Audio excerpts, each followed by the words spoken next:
Hello again, everybody. This is James Bartley, and you're watching and listening to the Cosmic Switchboardd Show. Today, I have a very important discussion with a friend of mine, Mike Paterson, talk about his encounters with Neff and a tribe of Sasquatch in the wilds of Ontario, Canada. And a lot has been going on as far as interactions with Neff and that tribe. So without any further ado, Mike Paterson, welcome back to the Cosmic Switchboardd Show. Happy to be here, James. Thanks. Appreciate it. Well, tell us what's been going on of late, because you've been putting out these posts on Facebook and talking about the increasing communications that you've had with Neff and perhaps other members of his tribe. Now, take us to the beginning of how this communication started and fast forward to today to see if there's been any kind of evolution in that communication process. Well, this started like way back near the start of this, right? Where we actually started with this little writing pad and a crayon, and it was actually, I bought a whiteboard and I did some kind of I did a drawing of them and us sort of thing, and they had drawn these lines connecting us, and that's how that really all started, with just the writing back and forth, and it developed into drawings, and this would start off outside, right? Because we didn't know what their abilities were. I had no idea they had abilities at this point. Right. It just all developed over time, and things would be started outside with written communications, with cameras being left out for them to play with, that sort of thing. And eventually everything developed to a point where it's all been moved indoors, since, we've learned that they possess these abilities. And it's at a point now where I'm leaving a sketch pad and a chalkboard on the kitchen table. So this has been something that has been ongoing for quite some time. And I've received dozens of drawings from them and writing, and they write in English. They've actually, they have written in other language as well, some of which I posted on Facebook and stuff. And recently, I just decided to show some of the drawings and writings that they've presented to us. So what happens was, when we get there, I tend to, while we're still unloading our gear, first thing I'll do, I'll walk in the cottage, bring my first load of stuff, and then I'll put the stuff on the table, the sketch pad, the chalkboard. I'll ask a question, and then I'll walk outside, and there's nobody in the cottage when this is happening, right? So I tend to get, sometimes it happens very quickly, other times it might take a little bit, but they tend to give drawings and writings most visits. And this last visit was very, there's a whole kind of somber mood going on because of this whole COVID-19, right?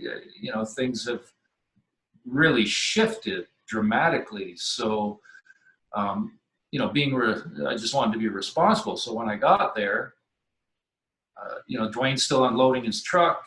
I'd walked into the cottage, put the chalkboard and sketch pad down, and, I'd leave some chalk and a marker. And I asked the question, does Dwayne or myself have this virus that's going around the world? And I think they fully understood the apprehension, the anxiety going on. So they actually answered like that. I walked out, Dwayne's still over to his truck. I went and got some more stuff, and I come back in. He hadn't even been in yet.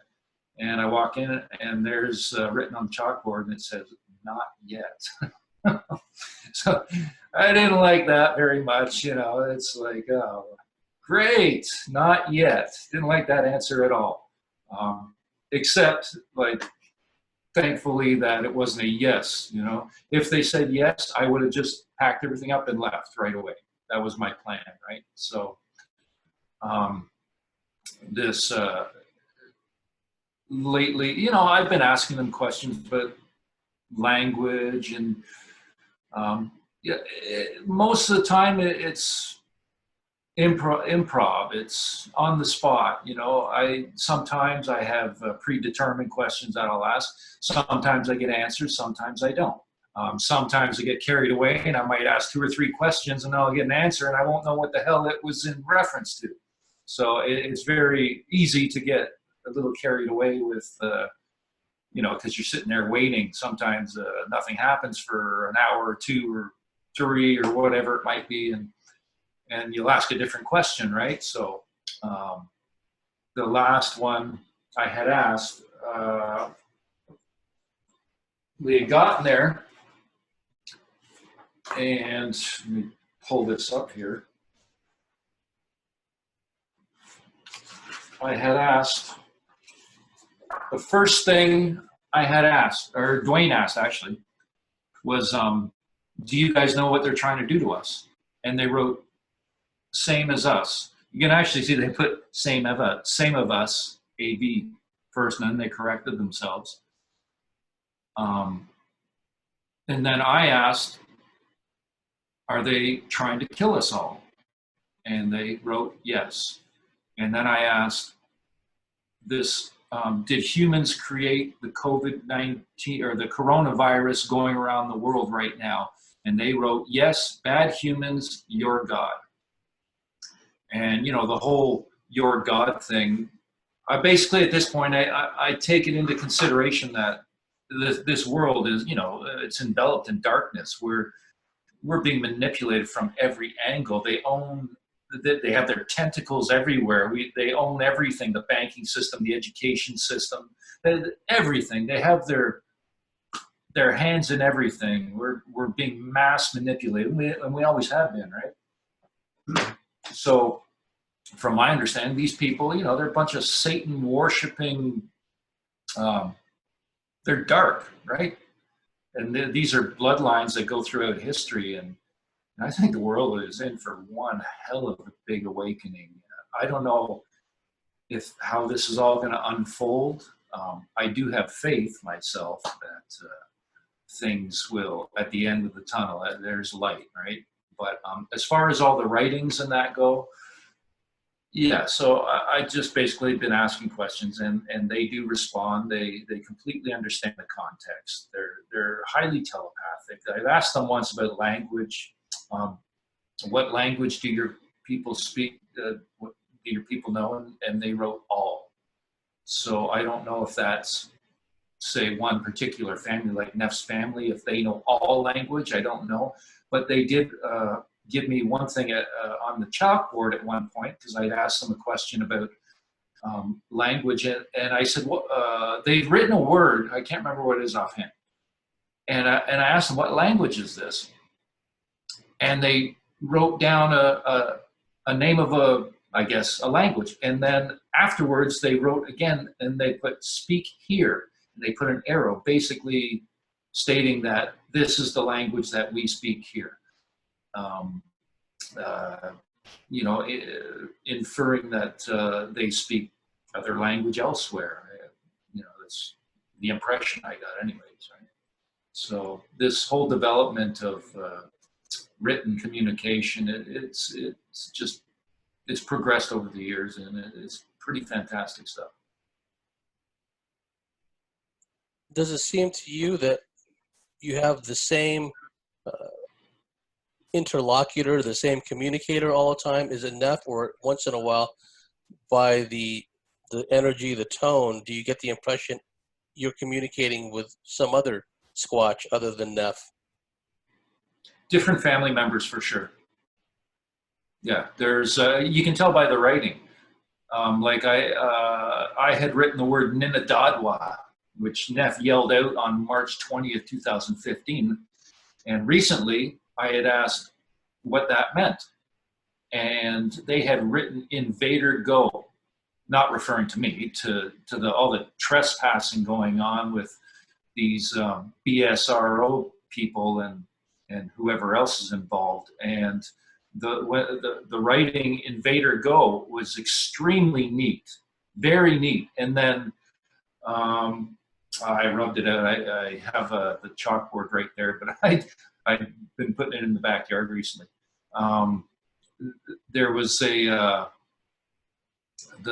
plane that flew over the cottage during the last visit, which was really low, and we'd asked the question about the plane, and they'd written "bad plane" for us, for them, for the Sasquatch, and drawn this plane with this surveillance, you know, stuff coming out of the front of it. You could tell, and the writing on that was it was difficult to read. Actually, Dwayne, he picked it out right away, and I actually asked the question, "Is that what it says?" And they even wrote yes, and then they broke the chalk in half, and because we were outside of the cottage when this answer came, they broke the chalk in half and placed it on top of the chalkboard. When we came back in, I lifted it up, and the little yes was written underneath it, right? So, but yeah, you can tell by the writing that there's different members involved here. And they're conveying to you. Sorry, Jane, I don't mean to interrupt. Oh, please. It's really bright. I'm just going to pull this. You can edit sure. that part. Yeah. Just super bright in the background there, right? I think that probably helps a bit. Okay.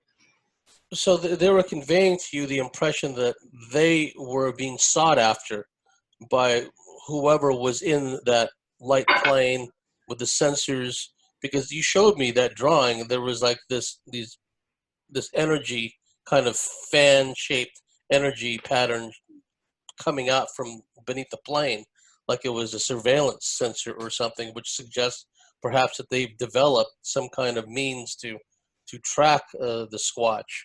And apparently you were told in this communication that the Squatch are aware that they're being sought after, and that this is one of the means that the controllers use.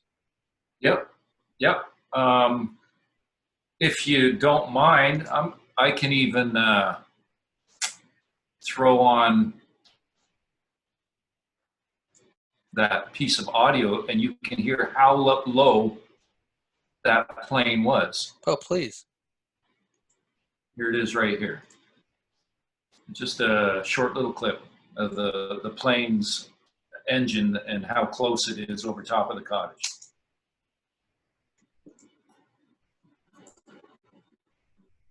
We saw it through we're sitting in the living room when we saw it through the,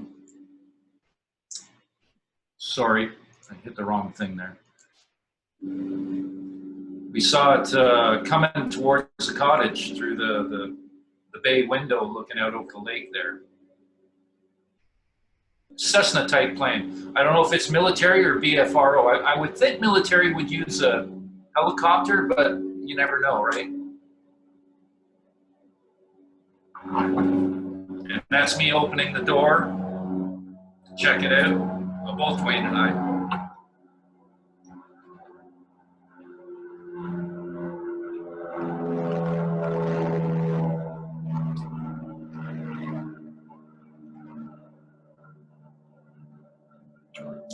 It's right there. And this, excuse me, and this occurred shortly before, during, or after a communication with Neff and company?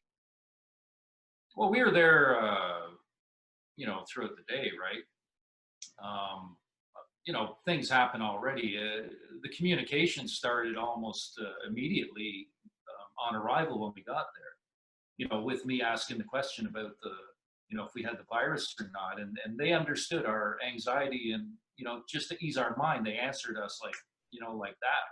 So we had an answer within, we had just got there. So, you know, sometimes they show their presence immediately, almost immediately. Other times it might take a little bit, but we've had activity on literally 100% of the visits. They've always shown their presence.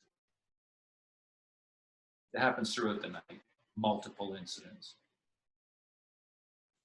And would you say the surveillance upon you and the Squatch tribe has intensified? Because you mentioned to me there were times in the past when, in a completely different context, you're just living out your life with your band members, and suddenly out of the blue, one of these light planes shows up in a completely off the wall place. Well, I had another incident. Can't remember the date, but I have buddies I play music with, and we were jamming, and we'd gone. We stepped outside, and a helicopter showed up. We watched this thing coming in. It was a black helicopter, and it had no markings on it whatsoever. That's illegal, highly illegal. You have to have identification numbers on your, on the tail of that. And so this came by. I ran in. I had a video camera, so I ran in. I grabbed it. Come back outside. The guys are all still standing out there having a beer, and it came back. It circled and came back right over top of us. I managed to grab a 13-second video clip of this unmarked black helicopter with surveillance, clearly surveillance camera underneath it. And yeah, that was strange. It's like, what are you doing here?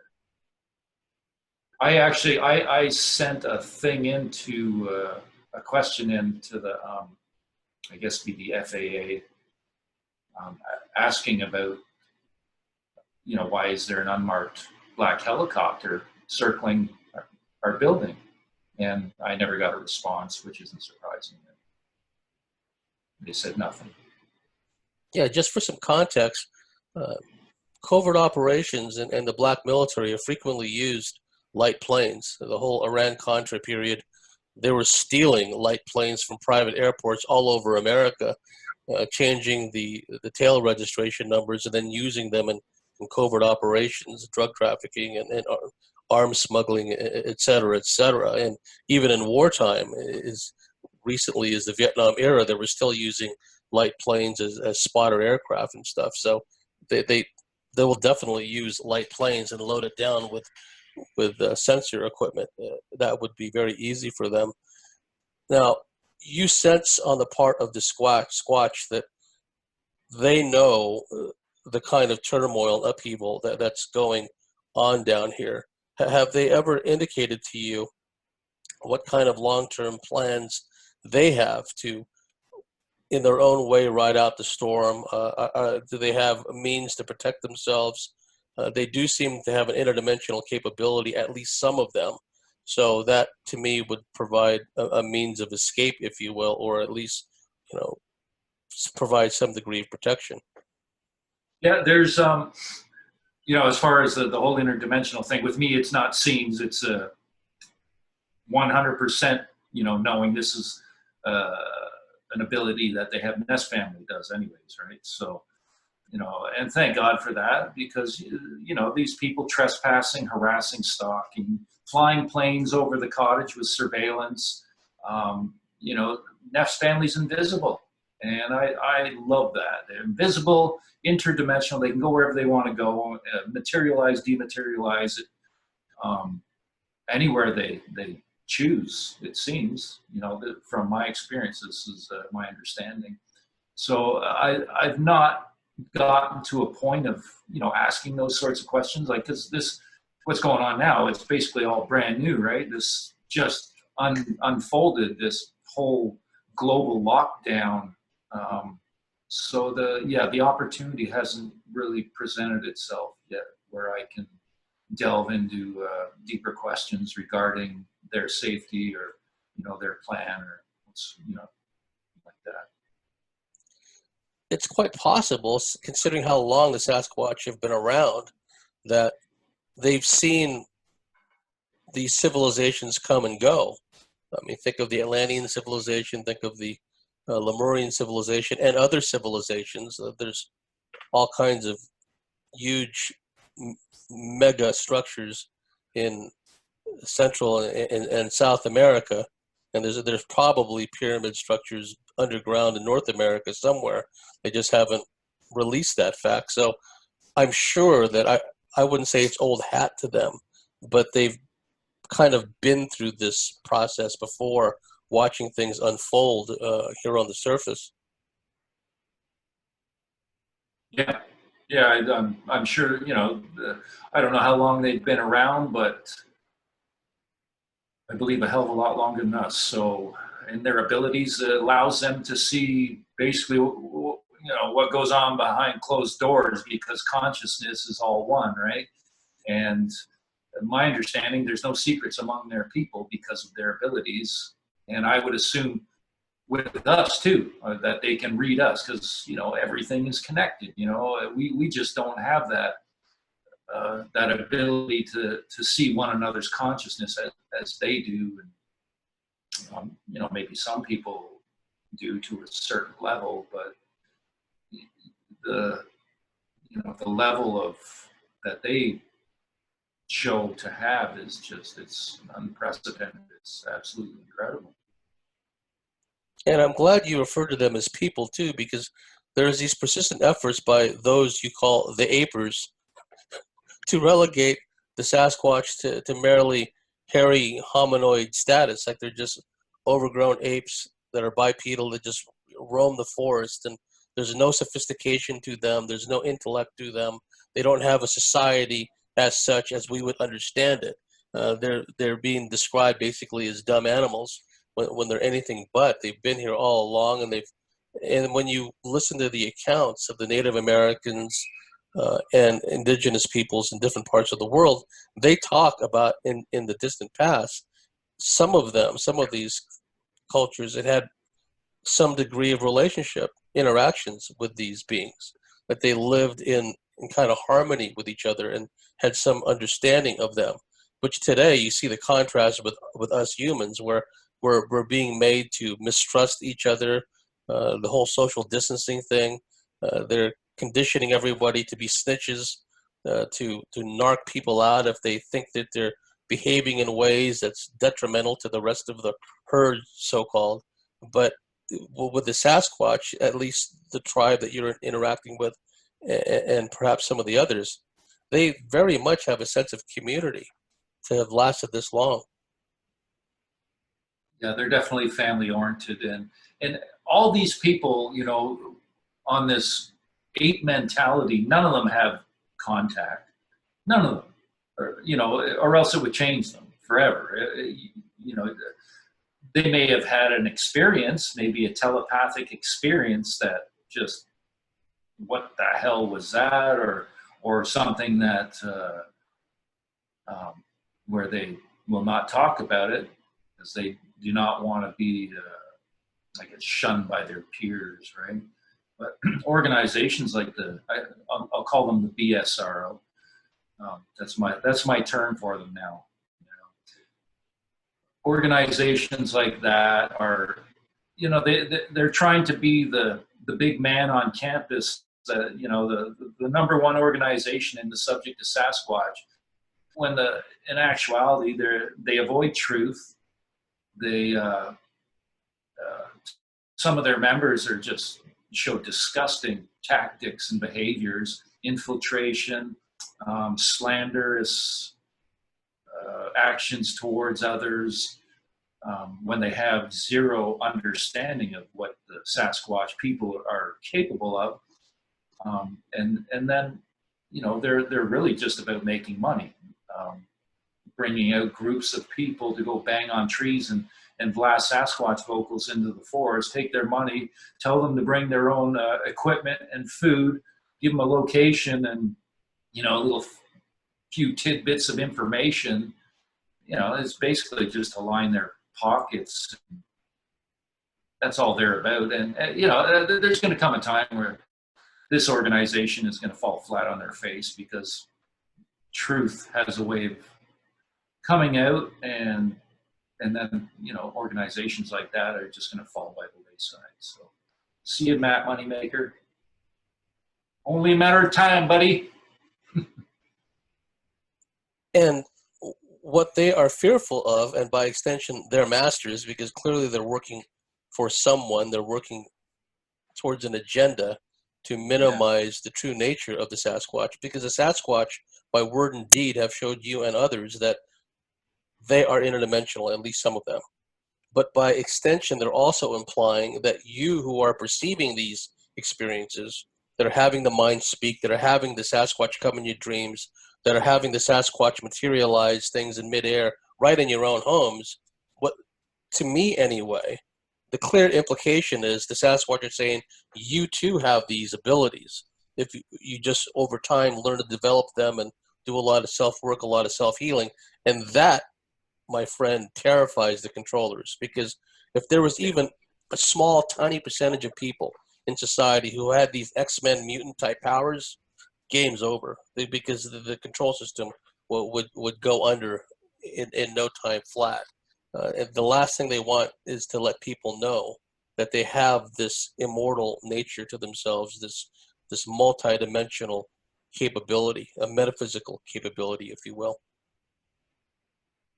Yeah, we are energy beings, right? We're loving energy beings at our purest source, and we have this body to spend a little bit of time on this earth and whatever,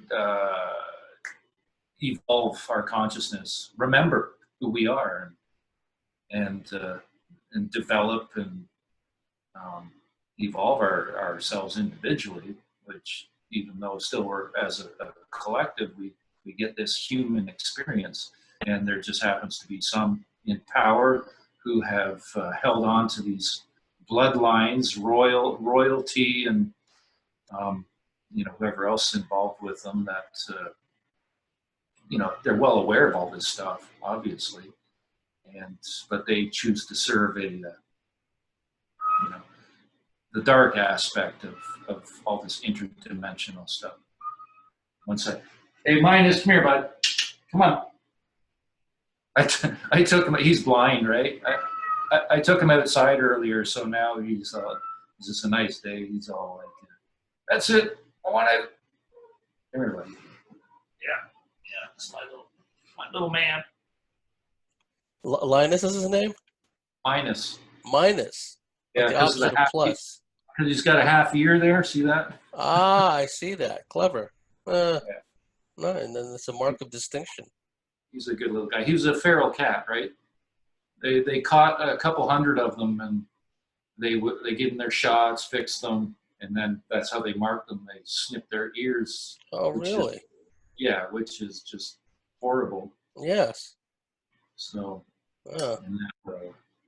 yeah, he showed up my backyard one day, right? So, has Minus noticed the Sasquatch activity? Has he kind of looked around and stared at different things and moved his paw? And not really, nothing that I've noticed. I get a periodic happening indoors once in a while. The second day I moved in, I had got a mask on the wall from up the Amazon from one of my parents' trips that they brought back, and one of the beads under the eye fell out. And the second day I moved in, so I'm unpacking. I stuck it on the shelf, and the bead rolled out of the eye, fell out. So it rolled out to the little crack between the shelf and the wall, and I could see it. I couldn't get it out with my fingers, so I just left it. Next day, I grabbed a butter knife to go pop it out, and I'm looking, and it's like, it's gone. Right? There's nobody else here. It's just me and this little guy, and he's not up there popping it out. And I'm sitting there looking for it, and then there's a shelf about yay high above it, and all of a sudden the beads start bouncing on the shelf above it right in front of my face. It's like, okay, you guys are here. And then there was something that happened recently where, something disappeared out of the fridge that I know was in there, right? So little things like that, they tend to happen. This has been ongoing for years. I'm used to it, right? Like at the cottage, the last couple of visits, they've dropped marbles right into my hand. Oh. I'm standing there inside the cottage. The one visit, I had my hand like this, and they put a marble right here. Dwayne's over there. I said, oh, got a marble. You know, or I got a glass in my hand and I hear tink, and there it is. This has happened so much, James. It's a normal part of my existence. The whole paranormal part. I'm very used to it, and I thoroughly enjoy it. It doesn't freak me out. I just want more of it, right? You know, when you experience that stuff, it's fascinating. Apports, they call them, right? What do they call them? Apports. I wonder what if any, the metaphorical symbolism of the marble is. Maybe worlds or worlds within worlds, or handing you a marble, it's represents the world, the earth, or whatever the case may be. But I've heard from others too, so similar things with marbles, similar to things with stones and crystals. So definitely they're into the art of gifting, that's for sure. Yeah, it's funny, since this whole thing, you know, started with Neff and marbles, I've heard of all kinds of other people receiving marbles. And, you know, it could even just be simple as it's a easy object for them to hold on. You know, sometimes the simple explanation is the most valid one. But I don't really know, right? I ask sometimes, you know, you guys out of marbles yet? And then I'll get some, right? I wouldn't even know where to get them. So they're manifesting them from somewhere. Maybe there's some marble factory somewhere that keeps running out of them or something. I think at the beginning of this that Neff, or, you know, somebody in his family found a container in somebody's yard or something, or, you know, because they've shown to me they can go wherever they want. They can go in your place and take what they want. So maybe somebody had a container of them laying around that had couple thousand marbles in it, and they've been handing them out ever since. I don't know. I'm just speculating, obviously. But the dollar store sells them too, right? It's little bags, because we bought them and gifted them, and some of them have been given back. You could tell that it's like, oh, okay, those are newer ones. How about the behavior of the juveniles and the young ones? Do they behave like you would expect a younger being to behave? Or is there a cheekiness or perhaps a silliness to them, or a mischievousness to them that you don't really see in the older ones? What have you noticed about that? Yeah, you know, they are tricksters. They are humorous. There's always humor being shown in their activity, and I don't think they ever lose that. You know, because I remember it was March 20th, 2015. That was my last visit when, you know, Dwayne and I had that fallout for a while, and I hadn't seen the big guy's print yet, and that was about 80 visits over 2.5 years.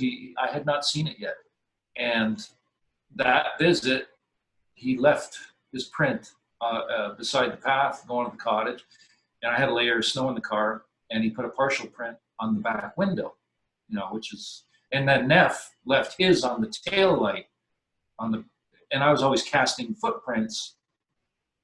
And if you go to my video Above and Beyond, at one point I'm filming the back of the car where Neff's footprint is on my tail light. And if you listen real close, you can hear one of them whispering, casting. It's hilarious, really. But the little ones, they're always pulling funny stuff. It's very lighthearted though, right? Like a couple visits back, I went, you know, I had snowmobile boots, so I went to put on my boot, and I'm glad I didn't put my foot down hard, because I was like, what's that? There was an egg in there. So I almost squished an egg. And then I got home, I got my camera bag, I got all my camera gear, and there was 2 eggs in there. One was, I think one or both were broken, I can't remember, from me just tossing it in the back seat. And then I had a bag of potatoes up there, and I got home, and there was a couple eggs in there. You know, so they had this ongoing thing with eggs recently too, right? just being funny. It's always, there's never any anything that, harmful. Like a broken egg on a, on my camera didn't hurt it. It's just, and they didn't break it over that. That was from me throwing it in the back seat, right? It's just lighthearted humor from their part. So it's always been like that. You mean you leaned back and you reached back with your arm, dropped your camera, and then landed on an egg? No, it was inside the bag. Oh, it was inside the bag. Yeah. Well, I see the humor in the footprint on the back of your car on the windshield, because a lot of these BSOR types are running around and trying to get that elusive or not so elusive plaster footprint. And here are these Squatch saying, well, they should try to get a plaster cast out of this, right? And then they put this footprint on, in these unlikely places. It'd make you wonder, well, were they standing sideways, or, but that's the nature of their metaphysical interdimensional selves, that they can put these prints in really off-the-wall places that don't make any sense in our 3D linear viewpoint. Yeah. Hey, I wouldn't be surprised if there was a dirty print on the ceiling one day. It would not surprise me in the least. What I've seen they're capable of. Like we've witnessed so many footprints. At this point, half the time I'm not even measuring them. Just take some film footage and then wipe them out. Like that visit, a few visits back, we were outside and there was I had just gone up to the gift tree, left some food, I come down, and Dwayne's looking for prints while I'm up there. And, I scanned the whole area while I'm out there too, right? And then I came down the hill, and I'm always looking, right? And I know there was nothing there. And then suddenly this 18-inch footprint appears out of thin air right in front of my car. And that's got to be 10 feet tall. And then we're looking for, we're still looking around, because this can happen anytime, literally. And we just walked this one area, and we're standing there, and suddenly Dwayne pokes me. I thought it was one of them poking me.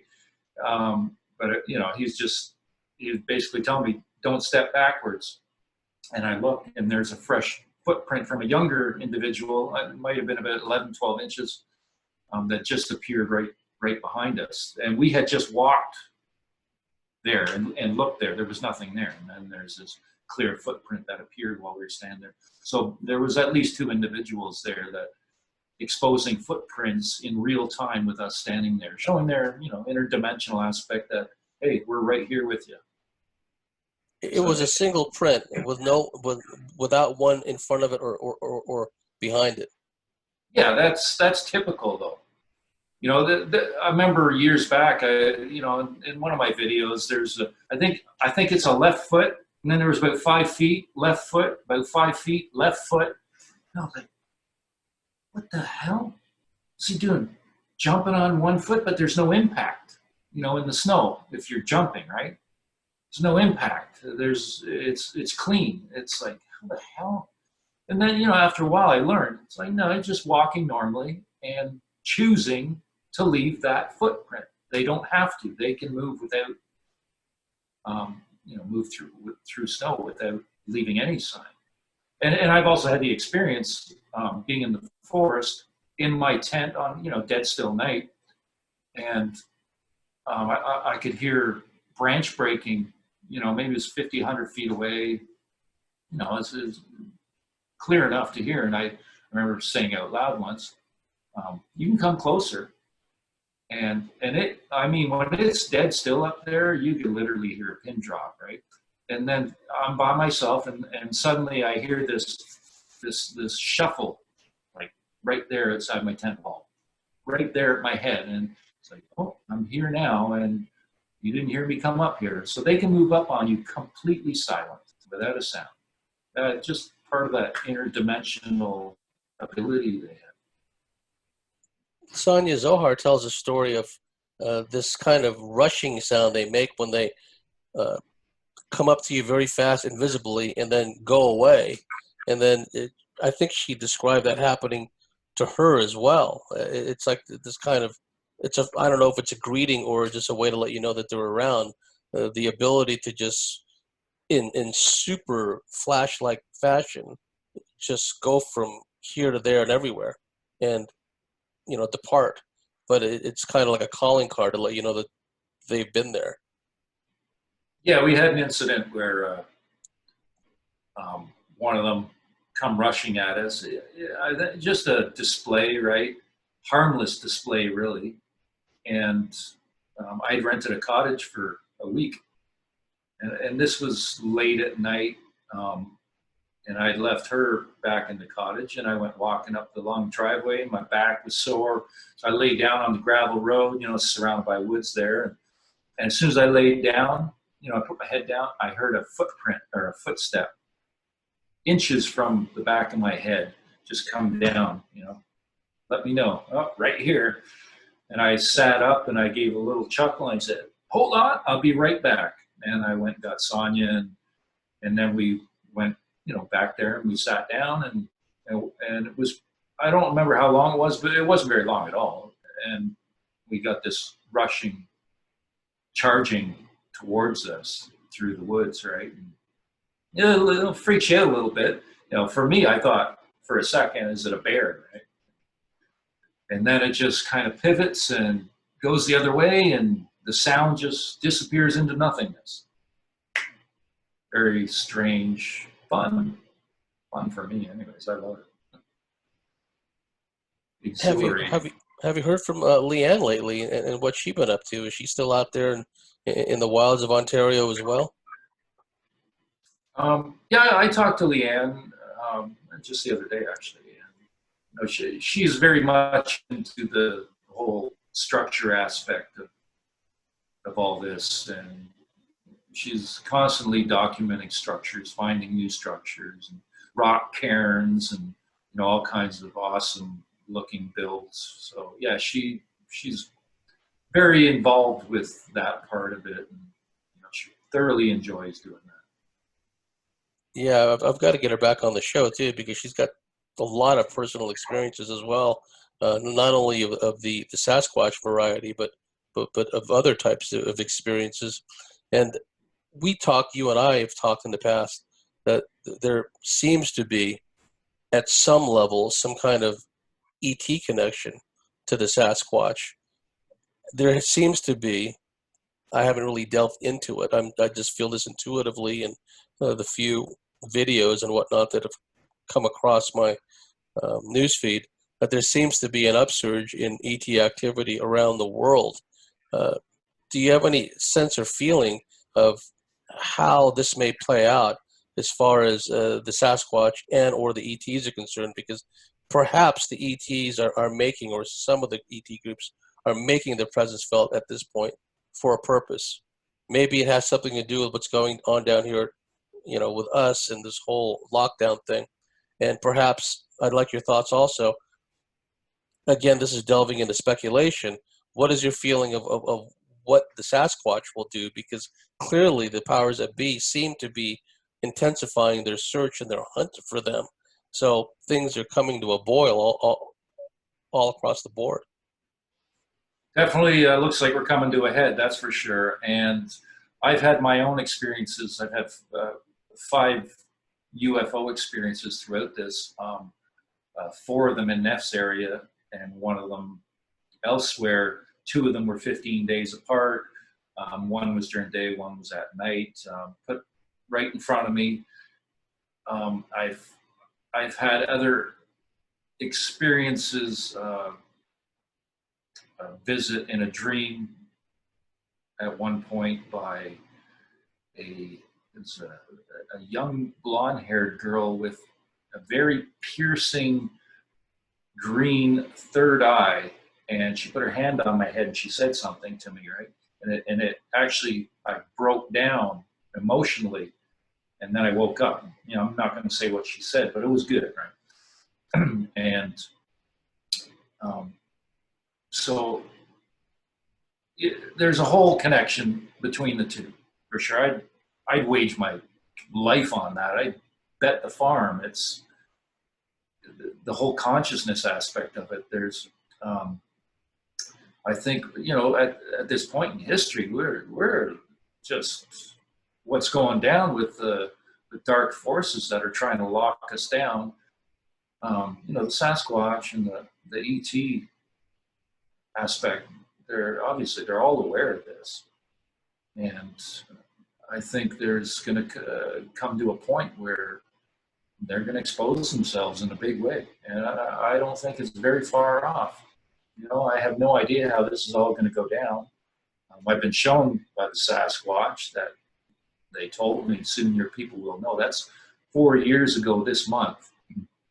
And I've watched things progress, baby step process since then, with more and more people gaining experience and seeing them as a people and their abilities. And I can see it unfolding. And I think it's been coming to it's going to get to a certain point where, okay, they think we're ready for something bigger. And, from what I'm seeing lately too, it seems that the whole UFO phenomena seems to be picking up the sightings and that too. So yeah, it's pretty exciting stuff, really, and scary at the same time. Not with all that, but with what's going on with the, I see this stuff about Bill Gates and this whole wanting to push this vaccine implant. And I'm like, yeah, screw you, buddy, over my dead body. And, this is a whole satanic agenda, basically. It's all part of it, right? And so I'm hoping that these beings of light step in sooner than later, at the right time before everything goes to, what. Yeah, there's been some discussion apparently amongst the elders in Australia that at least some of the Palladians may be coming back, some of the Palladian factions, because of all the stuff that's going on. It may be part of this apocalyptic revealing. This planet seems to be, and I'm just speaking intuitively here, almost a bottleneck where all these souls are kind of stopped up with a cork, and they're caught up in this endless cycle of reincarnation. And we're at that point again, or we're on the cusp again of all these celestially driven cataclysms coming back. And so both sides, if you will, if you're looking at it from a light and a black perspective, or a light and a darkness perspective, seem to be aware of this celestially driven timetable. And the dark forces are shooting for all the marbles now, no pun intended. They know that their time is limited. They have to get everything in place for them, otherwise they lose control. And that is their biggest fear. These control freaks, their biggest fear is losing control, because then they become irrelevant. Then they're no longer major players, and they can't manipulate and control us the way they have all this time. I'm getting a lag here. What's that? I'm sorry. Frozen up.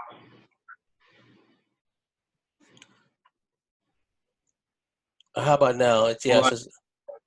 Have I come back? Yeah.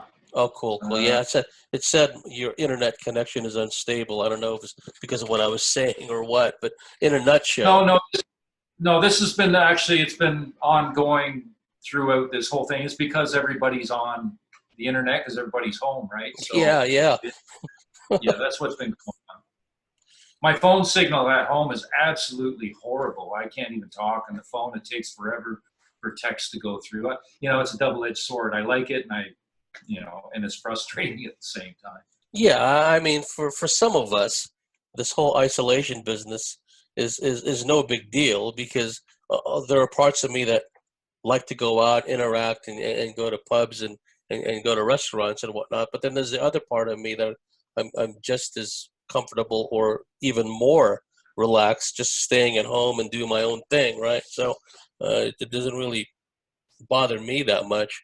But the point I was making was, I think it's possible that not only from an ET perspective, but from a so-called cryptid perspective, to use that generic term, that more and more cryptids will start to manifest their presence all across the board. I'm already seeing that. I wouldn't call myself a cryptozoologist. There's some people that spend all their time doing all this kind of cryptid work, but just from what I've come across, it seems like a lot of these cryptids, whether it's Sasquatch or whether it's dogmen or other beings, they're coming more and more into the suburbs. They're coming more and more into the urban areas.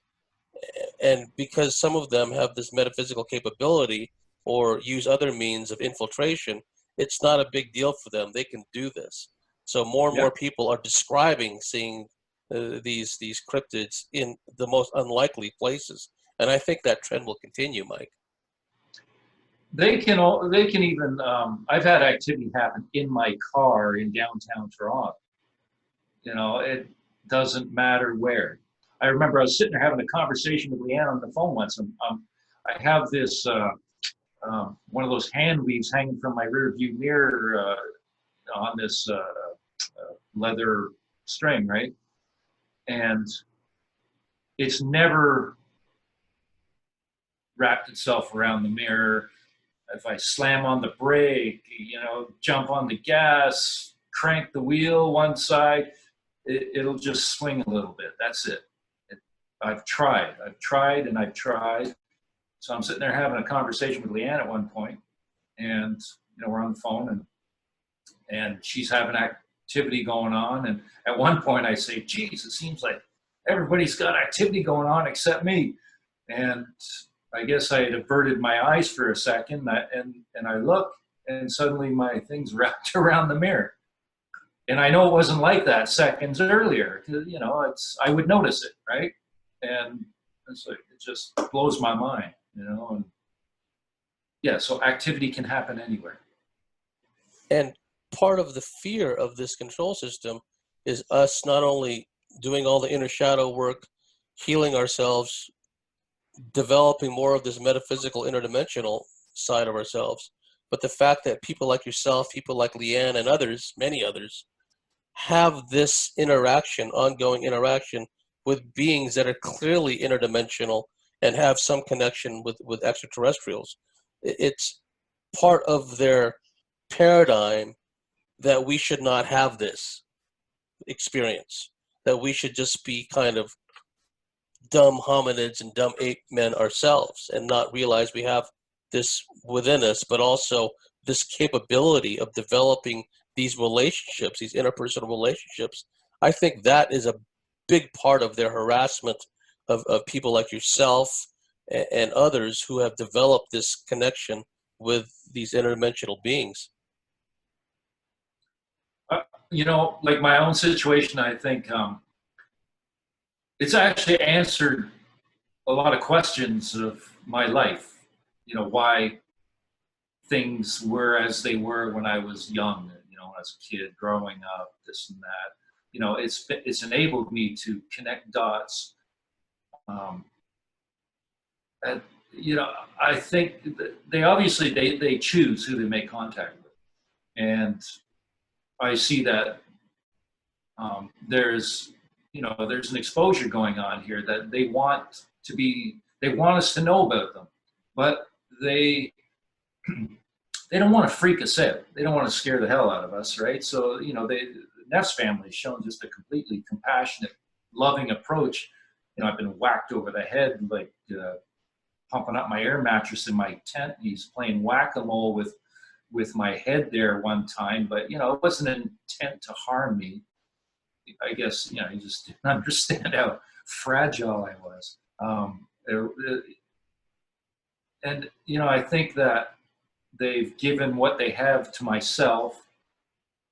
I think there's more than one reason behind that, but one reason being that they know that I have the backbone, and I have the guts to stand up and speak this, and I can withstand all the BS that, you know, comes with that, you know, all the ridicule and attacks and this and that. And it's been a journey, you know, developing a thicker skin to, you know, stand up through all that. And hey, I've reacted lots, you know, and I've been called an a-hole many times by many people because, they come at me in a confrontational kind of way, even with words, right, through text and that, and I'm basically like, screw you, my attitude towards them, right? It's like you don't know shite.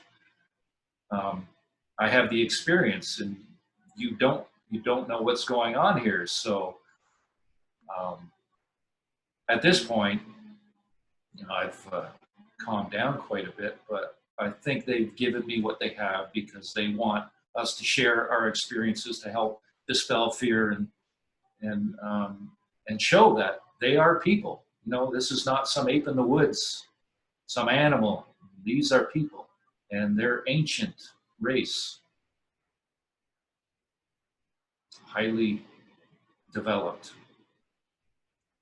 And again, it goes back to the notion that, they want to keep this at the 8-man level, that the powers that be do not like the reality of these beings having this ability to come right into your house, to manifest their presence right in your moving vehicle or in a car or wherever you might be, because that undermines their control system and perish the thought from their standpoint that people like yourself, this is just another day for you. This is what your life is like, right? Because you've permanently, from that standpoint, you've permanently got at least 1 foot in this other reality, which they deny exist, right? So that definitely puts you on their short list of people to try to discredit. And I must say, folks, that just the amount of garbage hurled at Mike Paterson it defies belief. And you have the backbone, and you're the ideal person to get this information out, that these are people, at least some of these Sasquatch tribes, that they have this interdimensional capability and that they have this connection with us. I think that's one of the unspoken aspects of this, Mike, that if they make such an effort to interact with some of us, the hidden underlying message is we have a connection with them. We've always had a connection with them, Mike. Yeah. And this too, James, if I went to my deathbed, and so many thought I was just a hoaxer, if everybody thought it was just a big hoax, at least I know I'm telling the truth, and I know they know I'm telling the truth, and that's what matters to me. Well, thank you for coming back on the show, Mike, and we have a whole nother segment with Mike Paterson sharing more of the interdimensional aspects of the Sasquatch Tribe, Neff's tribe that he's been interacting with. Could you tell us what your YouTube channel is, Mike? Sasquatch Ontario, and I also have a website now, sasquatchontario.com. I've put some more content on there, but slowly but surely. And there's on the YouTube channel, there's quite a few. There's about, I don't know, 5+ dozen videos on there, and I'm working on another one too. So should have another one up shortly. And to our dear listeners out there, if you like what we do, if you believe in what we do, please go to the CosmicSwitchboardd.com, sign up and become a member, and we'll see you at the top of the next segment.